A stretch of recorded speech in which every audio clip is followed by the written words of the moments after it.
그저 주님의 도우심이 없이는 우리가 살아갈 수 없습니다.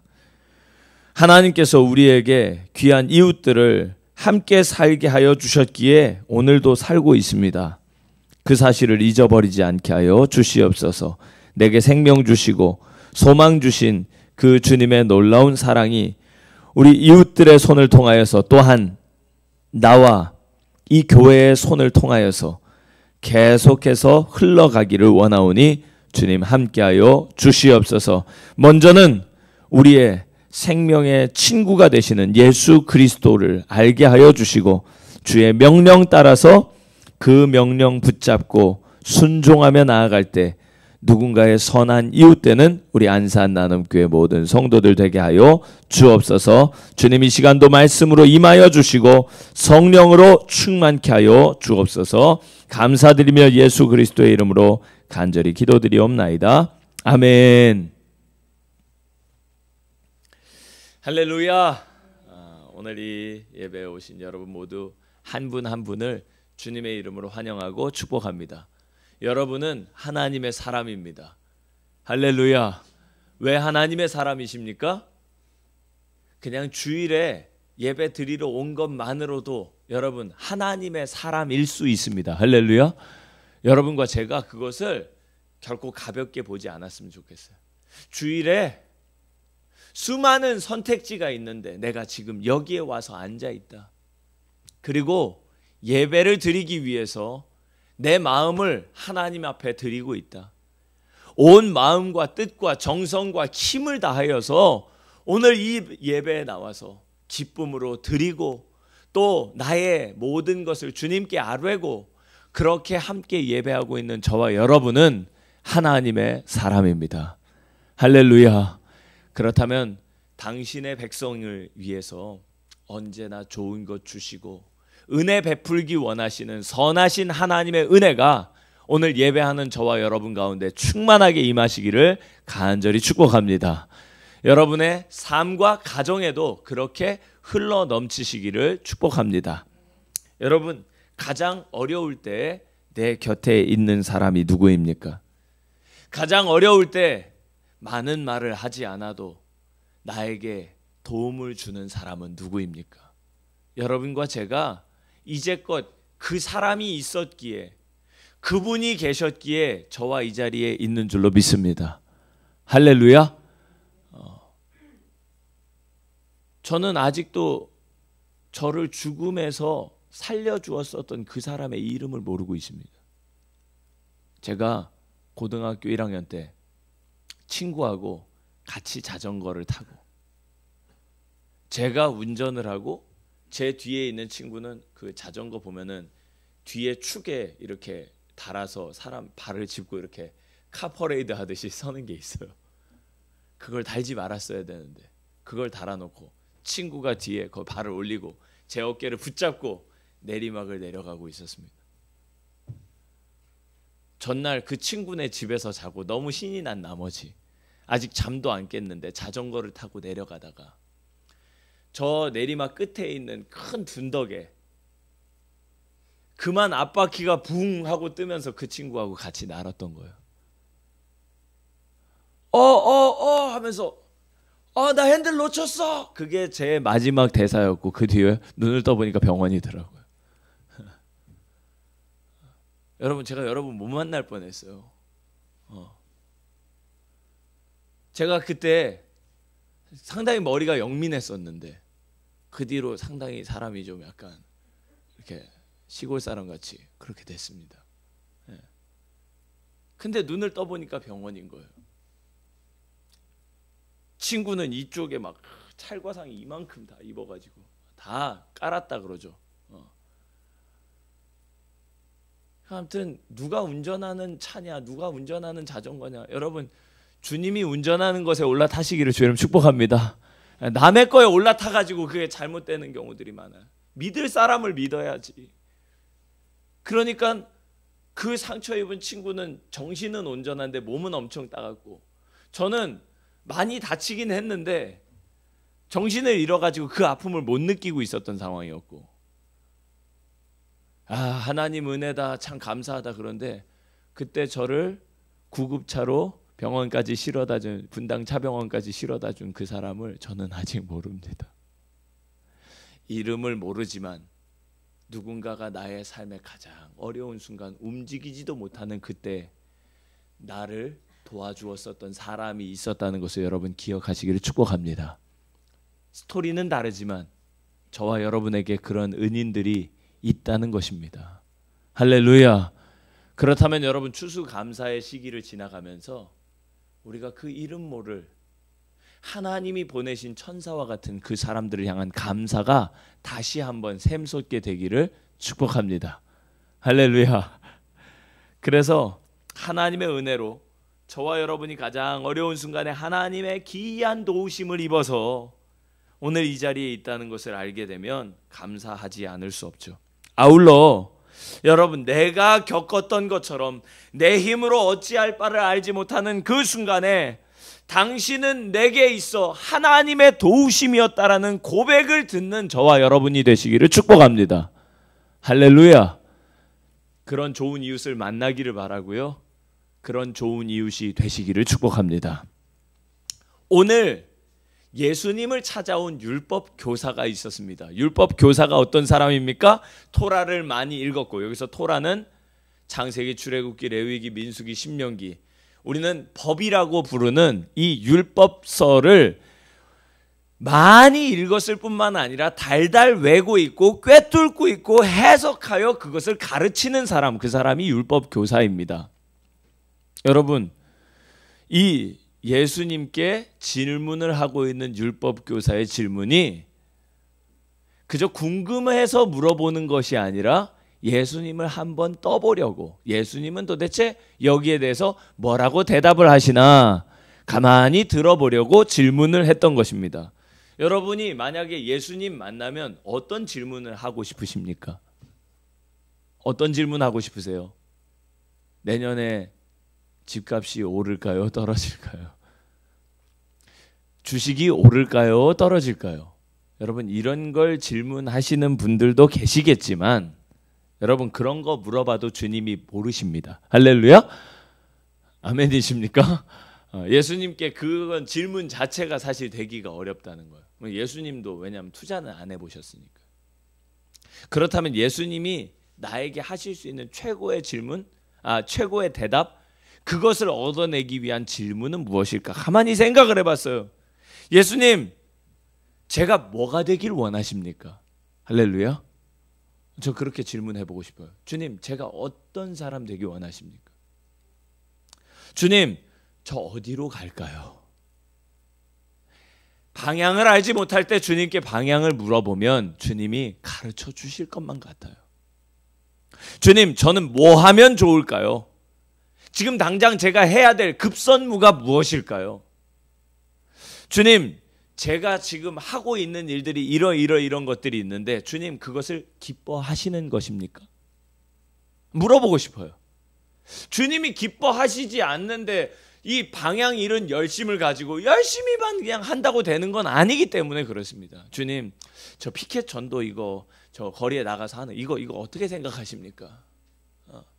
물어보고 싶어요. 주님, 제가 안산 나눔교회 목회를 지금 주님 맡겨주셔서 하고 있는데 주님 어떻게 생각하십니까? 과연 주님이 기뻐하시는 것이 무엇입니까? 이런 것도 물어보고 싶어요. 주님, 제가 지금 11년 동안 이 목회를 여기서 해오고 있는데 주님이 가장 기뻐하셨던 순간은 언제입니까? 난 잘 모르겠다. 그러실까 봐. 야, 너 그때 너 정말 마음에 들었어. 여러분, 주님의 마음에 합한 자 되기를 간절히 소망합니다. 열망하세요. 그걸 열망하세요. 주님, 저는 앞으로 어디에 집중하면서 살을까요? 여러분, 지금 어떤 상황 가운데 계십니까? 제가 하고 있는, 열심히 하고 있는 일 여러분 있을 수 있고, 나의 처지가 있을 수 있고, 내 가정 상황이 있을 수 있고, 그런 걸 가지고 주님 앞에 정말로 궁금해서 질문을 하기도 아까운데 지금 예수님을 떠보기 위해서 이 율법학자가 질문하고 있는 거 들으니까 질문 그 권한이 참 아깝다, 그런 생각을 했습니다. 유명한 포럼이나 이제 그 강연을 가면은 끝나고 나서 질문을 받잖아요. 우리 오늘 강사님께서 시간 관계상 질문은 2개만 받도록 하겠습니다. 이랬는데 너무 뻔한 질문을 하거나 아니면 그 질문이 전혀 궁금하지도 않은, 전혀 그 맥락을 전혀 짚지 못한 그런 질문이 될 때 이 학술제 같은 데 갔을 때 좀 안타까운 마음이 있거든요. 왜 저런 질문을 할까? 여러분, 성경에 쓰여 있는 이 질문인데, 이 귀한 질문을 예수님을 떠보는 데다가 썼다라고 하는 것이 무척 안타까웠지만, 예수님은 좋은 선생님이시고 우리의 구주가 되시기에 예수님은 그 이상한 질문에도 명답을 해주신 분이시다. 여러분, 그 답이 무엇이었습니까? 예수님의 역질문이었습니다. 여러분, 상대편에게 얻을 게 없다고 생각될 때 질문이 추상적이고 나와는 거리가 먼 것이 되는데, 이 율법학자는 자기가 무엇을 하여야, 내가 무엇을 하여야 영생을 얻을까, 자기 이야기를 묻는 것처럼 보이지만 이 사람은 이미 자기에게 내려진 답이 있었고 자신은 이미 영생을 얻는 방법도 충분히 알고 있었다고 그렇게 생각을 했습니다.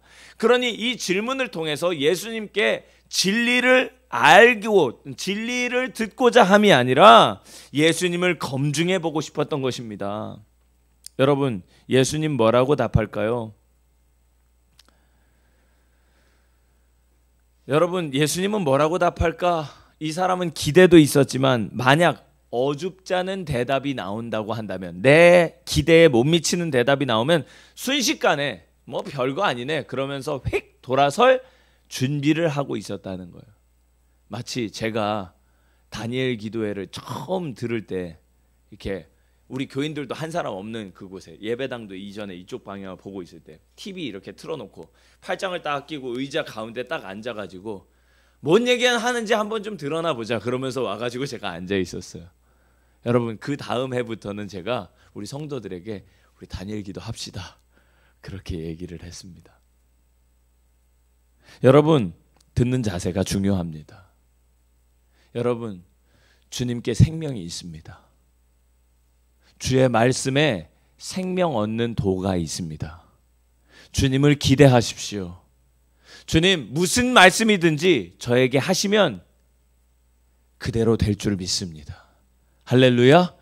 여러분, 그런 적극적인 듣는 자세를 가지고 주님께로 나아가고 또 말씀을 대한다면 저와 여러분은 이 말씀을 통해서 살아나게 되고 생명을 얻게 되고 영생하게 될 줄로 믿습니다.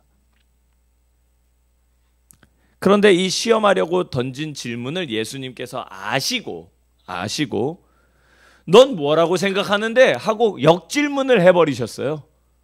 역질문. 내가 어떻게 하여야 영생을 얻겠습니까? 너 답 알고 있잖아. 너 뭐라고 생각해? 라고 질문을 다시 하셨어요. 그랬더니 이 사람이 뭐라고 대답을 했습니까? 여러분, 상대편이 나를 찌르려고 들어오고 나에게 뭔가 지금 함정을 파려고 들어온다면 여러분, 그 질문에 대해서 다시 물어보십시오. 지금 그게 무슨 말씀이시죠? 이렇게 다시 한번. 제가 잘 못 들었습니다. 무슨 말씀이죠? 제가 이해를 못했네요. 이렇게 다시 질문을 해보세요.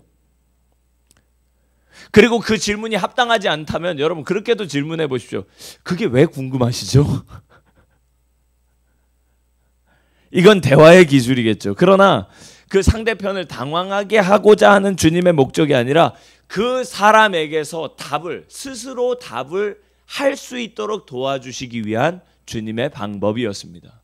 그래서 예수님, 우리가 가이사에게 세금을 바칠까요 말까요? 이랬더니 예수님이 뭐라고 그러십니까? 동전 하나 가져와 보라고 하신 다음에, 야, 여기에 그려져 있는 얼굴이 누구냐? 그랬더니 가이사, 시저의 얼굴이 그려져 있으니까, 그럼 가이사 거는 가이사 갖다 줘. 이 동전 그 사람을 갖다 줘. 그러나 하나님의 것은 하나님께 드려라. 여러분, 예수님의 그런 질문이 그 사람의 의중을 정확하게 알고 계셨던 것입니다. 우리나라 사회도 이제는 질문을 한다고 해서 무조건 대답하지 않아도 된다라고 하는 것을 사람들이 알기 시작했습니다. 대답할 것과 대답하지 않아도 될 것을 구분하는 사회가 되었습니다. 그러니 여러분, 질문 같지도 않은 거에 대해서는 묵비권을 행사할 수가 있고, 지금 이 순간에도 여러분은 아멘으로 화답하지 않을 권리와 설교를 듣지 않을 권리가 있습니다. 그렇다면 여러분 지혜롭게 행하시기를 바랍니다. 내가 무엇을 하여야 영생을 얻으리까? 여러분, 정말 영생에 대한 갈급함을 가지고 있는 사람에게 이 질문은 정말 좋은 질문입니다. 그리고 상대를 제대로 찾았습니다. 예수님께 물으면 길과 진리와 생명이 되시는 그분이 여러분과 저에게 대답해 주실 것입니다. 할렐루야. 그러니 여러분, 더 이상 살 용기가 없거나 살아갈 힘이 느껴지지 않을 때, 내가 더 이상 살아가야 될 목적을 알지 못할 때 이 질문을 하십시오. 주님, 제가 어떻게 하면 영생을 얻을 수 있겠습니까? 그러면 주님이 대답해 주실 줄 믿습니다. 꿈을 통해서도 환상을 통해서도 말씀해 주실 줄 믿습니다. 저와 여러분에게 그것을 깨닫게 하실 줄 믿습니다. 여러분, 영원한 생명, 살 길을 얻을 수 있을까요? 나 뭐하고 살아야 되나? 나에게 주어진 사명이 무엇인가? 오늘 나는 하나님과의 관계에서 뭘 해야 하는가? 그것을 핵심 계명을 이 율법학자는 정확하게 알고 있었어요. 우리 오늘 말씀에서 그 부분을 한번 읽어볼까요? 우리 26절 함께 27절을 함께 읽겠습니다. 시작. 대답하여 이르되 내 마음을 다하며 목숨을 다하며 힘을 다하며 뜻을 다하여 주 너의 하나님을 사랑하고 또한 내 이웃을 내 자신같이 사랑하라 하였나이다. 아멘. 두 가지예요. 하나님 사랑, 이웃 사랑입니다. 하나는 신명기 5장 6장 5절에서 6절 말씀, 이스라엘아 들으라. 하나님은 오직 유일한 하나님 여호와시니 내 마음을 다하고 뜻을 다하고 힘을 다하여 주 너의 하나님을 사랑하라 하는 이 계명, 쉐마 이스라엘이야말로 정말 하나님을 향한, 하나님의 백성을 향한 하나님의 첫 번째 계명이 될 수 있는 것입니다.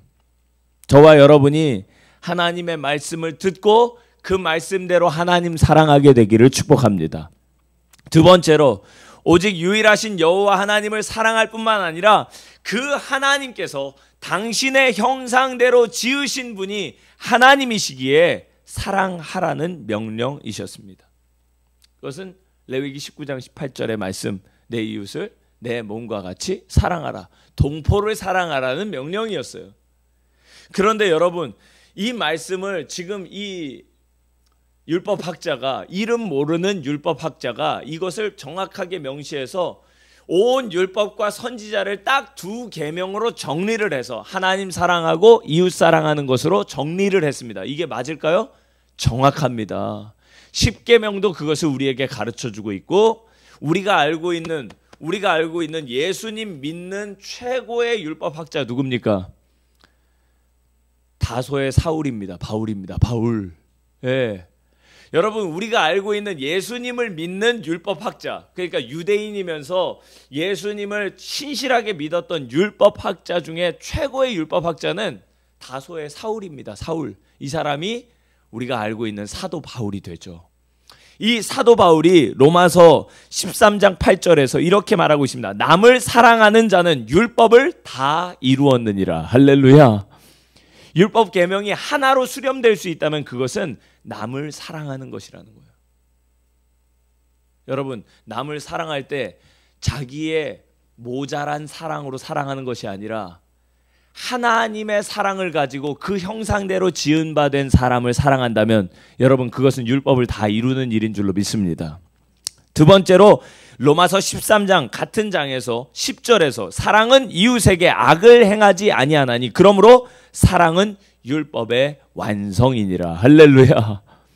그러니 여러분, 이 율법학자나 바울의 견해가 일치합니다. 그것은 예수님께 어떤 율법학자가, 어떤 그 서기관 하나가 와서 첫째 가는 계명이 무엇입니까? 라고 질문했을 때 내 마음을 다하고 뜻을 다하고 힘을 다하고 목숨을 다하여 주 너의 하나님을 사랑하라.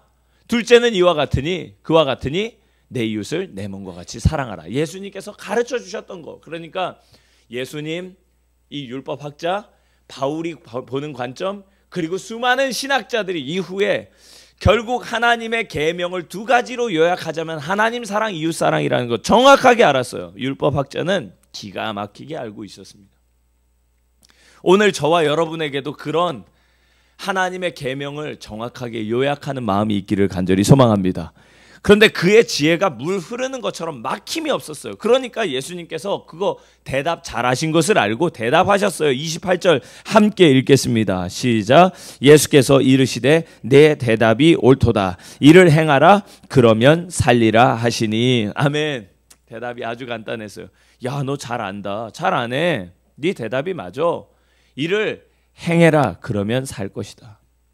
영생 얻는 길 잘 알고 있네. 그래, 네 말이 다 맞아. 그대로 하면 돼. 그렇게 하기만 하면 돼. 그러면 살 거야. 여러분, 저와 여러분이 만약에 예수님 앞에서 면전에서 이런 얘기를 들었다면 어떻게 할까요? 뭐라고 대답하시겠습니까? 두 글자로요. 따라하겠습니다. 아멘. 따라하겠습니다. 아멘. 여러분, 예수님이 그렇게 말씀하셨으면 아멘 하시면 됩니다. 아멘 할 때 안 할 때를 지금 놓치면 안 돼요. 졸다가 놓치면 안 돼요. 예. 예수님이 그렇게 말씀하셨으면 무조건 아멘 하셔야 돼요.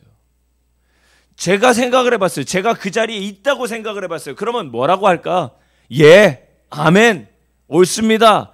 그러고 나서 저는 입 닫고 그렇게 실천하면 될 것 같은데, 이 사람은 여기서도 예수님한테 옳게 보이려고, 또 예수님을 둘러싼 많은 제자들과 거기 군중들 앞에서 자기가 옳았고 똑똑했다는 사실을 보이려고 자기가 생각하기에 송곳 같은 질문을 하고 있는 것입니다. 여러분, 우리가 주님 앞에서 은혜 받으면요, 질문이 사라집니다.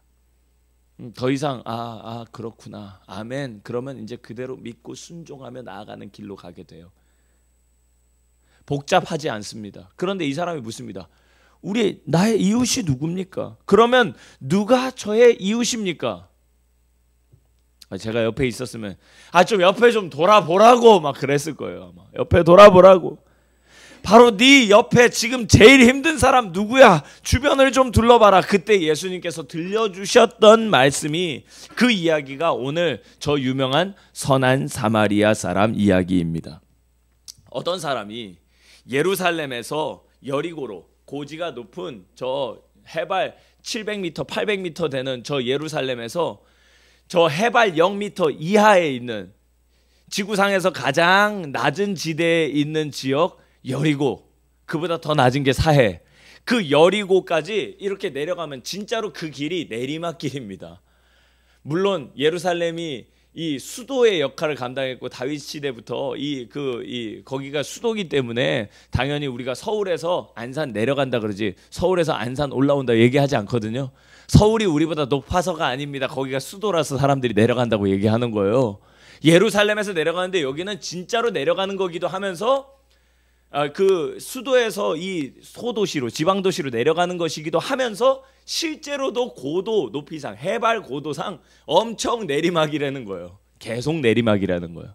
근데 거기를 내려가고 있는데 거기서 강도를 만났습니다.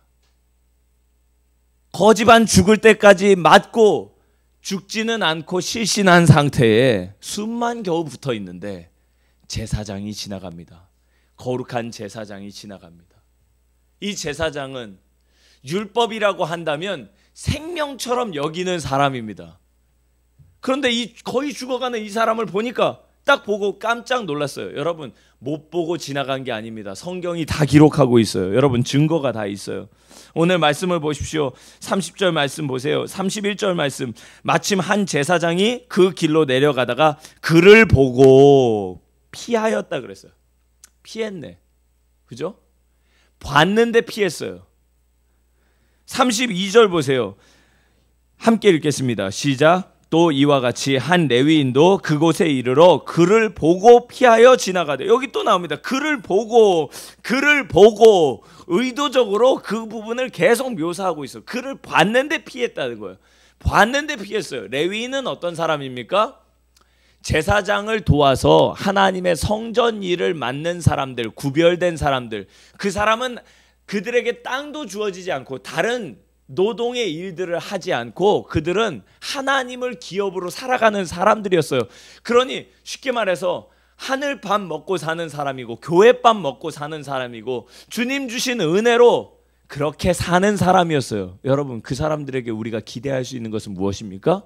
거룩한 행실, 하나님이 기뻐하시는 일들을 앞서서 행하는 사람, 하나님의 명령과 율법을 생명처럼 지키는 사람이라고 하는 기대감을 가지고 있어요. 그래서 제사장 지나간다고 얘기했을 때 듣는 사람들이 아, 제사장이 도와주겠구나 했는데 안 도와주고 지나가. 뭐지? 사람들은 어리둥절한 거야. 레위 사람이 지나간다. 아, 그래, 저 사람은 도와주겠네 생각을 했는데 보고 피해서 지나가더라. 아마 어떤 사람들 중에는 웃었을지도 몰라요. 거봐, 그 위선자들 그거. 내 그럴 줄 알았어 하고 비웃는 사람들도 있었을 거예요. 그 두 사람이 뻔히 보고도 그냥 지나갔었을 때 세 번째로 등장하는 사람이 있습니다. 그 사람은 사마리아 사람이었어요. 사마리아 사람 얘기가 나오자마자 듣고 있었던 애들 중에 아우, 역겨워. 사마리아 사람이래. 야, 재수 없어. 여러분, 사마리아가 저 북쪽 갈릴리 지역에서 이 남쪽에 있는 예루살렘 유다 지역으로 오려면은 사마리아 지역을 통과해야 하는데 사람들은 일부러 그 길을 가지 않고 요단강 건너서라도 저 강 건너편으로 가가지고 그 길을 밟지 않고 지나갈 정도로 그 땅을 경멸했습니다. 왜 그랬을까요? 주전 722년에 남유다와 북이스라엘로 나뉘어 있었던 이 이스라엘의 북왕국이 아수르에 의해서 멸망당합니다. 당시 아수르 왕이었었던 살만에셀이 그들에게 이렇게 행동을 하는 거죠. 그 지역에 있는 사람들을 데려다가 다른 지역으로 이주시켜서 강제 이주시켜서 살게 했습니다.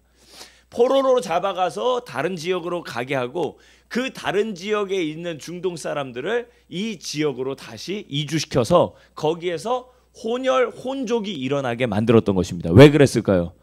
아수르에 대항하지 못하도록 이른바 민족 정체성을 잃어버리게 만들기 위해서였다는 거예요.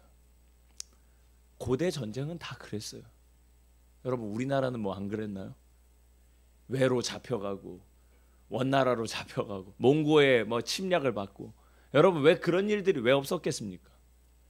조공을 바칠 때 그냥 여자들도 다 데리고 가가지고. 여러분, 그런 일들, 비극적인 역사들이 일어났을 때 여러분, 그 사람들은 피해자입니까? 가해자입니까? 피해자임에도 불구하고 사람들은 그 사람들을 민족의 배신자나 아니면 더러운 족속이나 우리랑은 혈통이 다른 저것들은 하나님의 백성이 아니다라고 규정 지어버립니다. 그게 당시에 사마리아 사람들의 모습이었어요. 그러니 사마리아 사람들을 개라고 부르거나 지옥의 불쏘시개 정도로 생각을 했던 것입니다. 이렇게 철저히 소외당하고 외면당했었고, 그래서 자기들을 차별 대우하는 유대인들을 향한 사마리아 사람들의 적개심도 대단했을 거예요. 그러니까 서로 뭡니까? 상종하지 않는 거예요. 예수님이 사마리아에 있었던 수가성 우물가에서 한 여인을 만났을 때 물 좀 달라고 했을 때 이렇게 물어봅니다. 당신은 유대 남자인데, 유대 사람인데 어떻게 나한테 물을 달라고 합니까? 아무리 목이 말라도 옆에 유대인한테는 물 안 달라고 하는 거예요. 그 당시 불문율이라는 거예요. 그 당시 사마리아 사람에게는 무슨 도움을 받는 것조차가 수치스러운 일이었다는 거예요. 그러니까 이 사마리아 사람이 지나간다고 예수님의 이야기 속에 사마리아 사람이 등장했을 때 아유, 저건 100% 보나마나 그냥 지나가겠구나 했는데 이게 웬걸? 이 사람이 타고 가던 나귀에서 내립니다. 그리고 그 사람의 숨이 붙어있는 것을 확인합니다. 자기 나귀에 쥐고 있었던 포도주와 기름을 빼가지고 와서 포도주를 먼저 소독약처럼 그 상처와 환부에 발라주고, 지금 우리로 따지면 포비돈을 갖다가 뿌리고 과산화수소를 뿌려가지고 상처를 소독한 후에 거기에다가 기름을 발랐어요. 올리브 기름을 발랐는데 그것은 지금으로 따지면 연고 같은 것입니다. 소독하고 연고를 발라주고 상처를 싸매어주고 지혈을 하고 그 사람에게 긴급 조치를 취해준 다음에 그 사람을 나귀에다가 실어 올리고 있습니다. 들라크루아라고 하는 유명한 화가가 이 선한 사마리아 사람이라는 그림을 그렸을 때 고흐가 거기에 감동을 받아가지고 그 그림을 오마주하죠. 그 그림에 보면은 이쪽에서 사람이 막 힘을 다해가지고 막 나귀 위에 이 사람을 탁 얹고 있는 장면이 올라가 있는데 그 뒤에 보면은 저쪽에 가고 있는 제사장, 저쪽 그거보다는 뒤에 가고 있는 레위인 보이는 것입니다. 이 유명한 이야기를 통해서 여러분 한번 생각해 보십시오. 평소에 그렇게 그렇게 평소에 서로 반목하고 미워하던 사람이라서 도움을 전혀 기대할 수 없었던 그가 이 사람을 위해서 자신의 생명을 다 바쳐서 자신의 삶을 들여서 자기의 것을 써가면서 그렇게 돕는 거예요. 거기까지는 이해가 돼요. 그런데 그 사람을 여관으로 데리고 가서 맡긴 다음에 이 사람이 뭐라고 얘기합니까? 오늘 본문 말씀에서 한번 볼까요? 자, 이 35절 함께 읽겠습니다. 35절 시작. 그 이튿날 그가 주막 주인에게 데나리온 2를 내어주며 이르되 이 사람을 돌보아 주라. 비용이 더 들면 내가 돌아올 때에 갚으리라 하였으니. 여러분 제가 이 구절을 읽는데 생각이 났어요. 제가 그 전도사 시절에 낙성대에서 지하철을 타고 갈 일이 있어가지고 낙성대까지 이제 차를 타고 이제 차를 얻어 타고 가가지고 거기서 내려가지고 지하철을 이제 내려가려고 하는데 갑자기 옆에 걸어 내려가고 있었던 청년 하나가 계단에서 그만 잘못 헛디뎌가지고 굴른 거예요. 두두두두 굴렀어. 근데 딱 봐도 지금 부러진 것 같아. 지금 이게 뼈가 이게 지금 돌아가지 말아야 할 구역까지 이게 돌아가 있어. 그게 못 일어나고 있는데 어떡합니까? 저 되게 급했거든요. 막 달려 내려가고 있었는데 옆에서 저보다 더 빨리 굴러 내려가니까 저거 어떡하냐? 괜찮아요? 이렇게 뭐라 막 대답을 못 하는 거야. 근데 보니까 손이 돌아가 있어. 이렇게 어떡하냐? 사람들이 막 옆에 지나가고 있어. 지금 막 사람들이 막 지나가고 있어. 여러분 있잖아요. 한 사람이 그 사람을 보잖아요. 그럼 다른 사람들 안 봅니다. 제가 걸린 거 당첨된 거예요.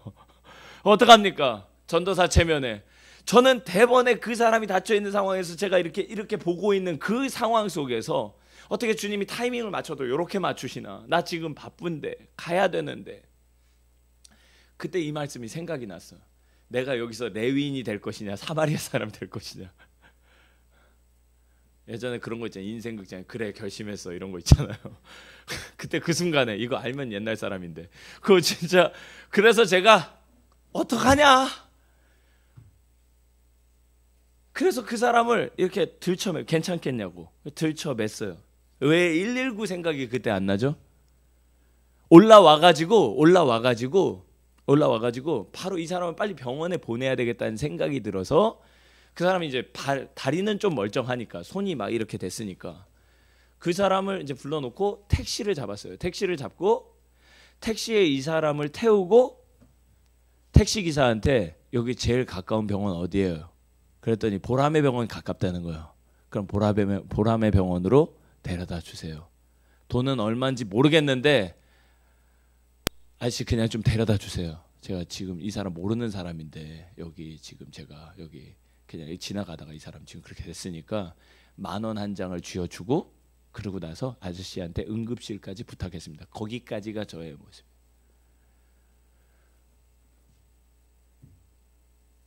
근데 이 사마리아 사람은요. 거기서 오리를 가달라고 얘기를 하면 거기까지 했어도 괜찮은 거잖아요. 여러분 거기까지만 했어도 그 나쁜 건 아니잖아요. 책임을 나 이 정도면 책임을 다했다라고 생각할 수 있는 부분이에요. 그 뒤는 자기가 알아서 해야지. 근데 여관까지 데려다 주어놓고 그 사람을 잘 돌봐달라고 얘기를 함과 동시에 데나리온 2개를 꺼내가지고 그 사람에게 줍니다.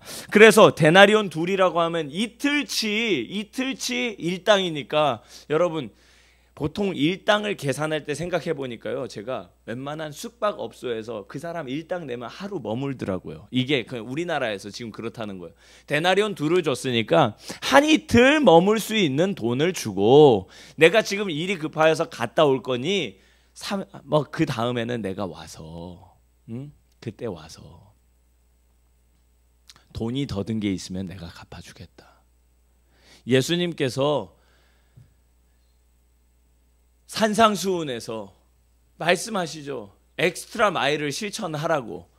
오리를 가달라고 얘기하면 10리를 가지고, 겉옷을 달라고 하는 사람이 있거든 속옷까지 내어주라고 말씀하시지 않습니까? 어쩌면 이 사마리아인은 예수님을 잘 알지 못했는지도 모르는데, 그 예수님, 사마리아 여인한테 전도받은 사마리아인일 수도 있겠지만 예수님을 모르는 이 사람이 지금 전혀 일면식도 없는 사람이 당한 곤란 앞에서 그를 돕고 그를 세우는데 자신의 온 힘을 다하고 있다는 것입니다. 돈이 더 들면 내가 돌아와서 돌아오는 길에 돈을 더 갚겠다고 얘기를 하는 거예요. 응급 상황만 끝나면 가도 상관없는데 의사 선생님 붙잡고 잘 부탁한다고 얘기까지 해놓고 원무과까지 가서 수납할 건 없잖아요. 근데 그걸 하는 거예요. 그런데 이 사람은 끝까지 그렇게 함께 해주고 있습니다.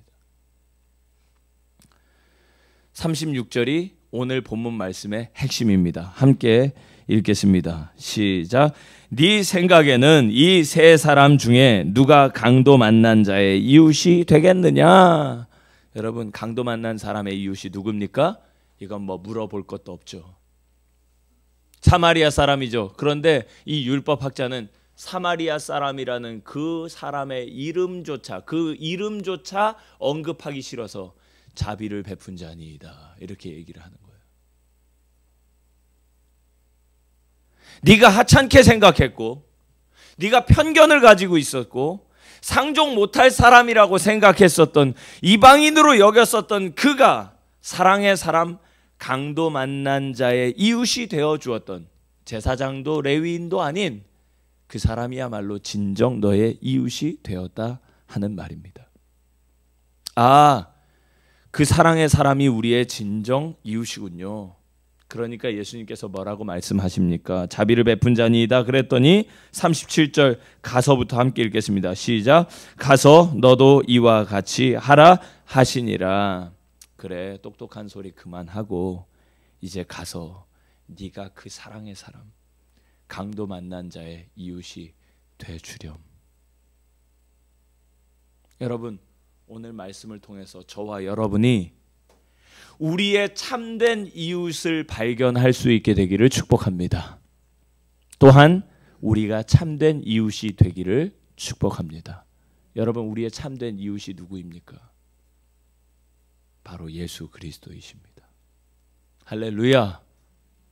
왜 예수 그리스도가 우리의 이웃입니까? 여러분, 이 사람의 행동을 가만히 보세요. 사마리아 사람, 전혀 알지 못하고 어쩌면 원수된 자이고 그래서 그냥 지나가도 상관없는데 그를 위해서 자신의 모든 것을 내어주고 있지 않습니까? 여러분, 예수 그리스도께서 죄로 원수된 우리를 향해서 자기의 살과 피를 내어주셨는 줄로 믿습니다. 그리고 그 사람을 위해서 값을 지불하고 있다는 거예요. 예수님께서 마지막 십자가에 달리셔서 돌아가실 때 다 이루었다, 테텔레스타이, 지불 완료라는 뜻이에요. 다 갚아주고 있는 거예요. 여러분, 우리의 죄를 대속하신 그분은 우리를 위해서 십자가 지심으로 우리가 당해야 할 모든 저주와 고통의 값을 대신 치러주신 분이신 줄 믿습니다. 그리고 그 사마리아인이 뭐라고 얘기합니까? 데나리온 2개 줬다 그랬잖아요. 사흘 만에 돌아온 거예요. 할렐루야. 그게 아니어도 상관없어요. 주님께서 내가 다시 오리라 약속하셨어요. 우리를 죄 가운데에서 살리시고 우리를 위해서 십자가 피로써 값을 치르시고 우리에게 다시 돌아오시리라고 약속하신 우리의 진정한 이웃, 그분이 바로 예수 그리스도이십니다. 그분이 우리를 살리셨습니다. 그리고 우리의 진정한 이웃 되신 그분이 지금 우리에게 명령하십니다. 가서 너도 이와 같이 하라.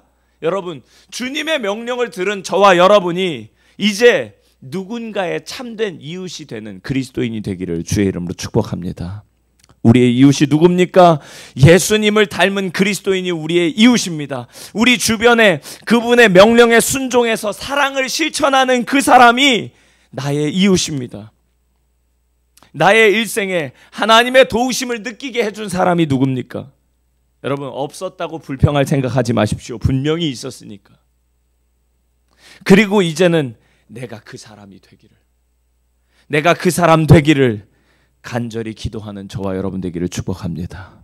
우리의 이웃이 누구입니까? 누가 강도 만난 자의 이웃이 되었습니까? 주님의 질문을 곱씹어 보십시오. 우리가 그 이웃을 찾았고 곧 그의 이웃이 될 사람입니다. 기도드리시겠습니다. 할렐루야. 주님 감사합니다.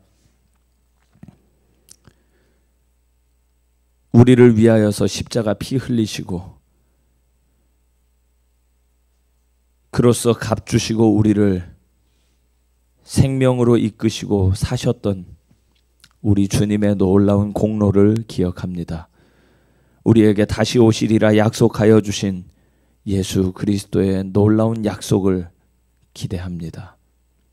주님, 우리의 참된 친구가 되시고 이웃이 되어주신 예수 그리스도를 의지할 때 죽어가던 우리의 인생 가운데 생명의 빛이 비춰지고 우리가 소생케 될 줄 믿습니다. 부활하신 예수 그리스도를 온전히 사모하며 그분께 의지할 때 죽음으로 가득 찬 이 세상 가운데 생명과 평안, 소망이 있게 될 줄 믿습니다. 주님, 그런 주님께서 우리를 살리시고 우리에게 명령하셨습니다. 가서 너도 이와 같이 하라. 주님의 단순한 명령에 아멘으로 순종하여 나아갈 때 우리 또한 누군가에게 하나님이 보내신 신실한 이웃 되게 하여 주시옵소서. 감사드리며 우리의 신실한 친구가 되시고 우리를 그런 친구 되게 하시며 하나님이 보내신 메신저요 이웃이 되게 하여 주신 우리 주 예수 그리스도의 이름으로 간절히 기도드립니다. 아멘.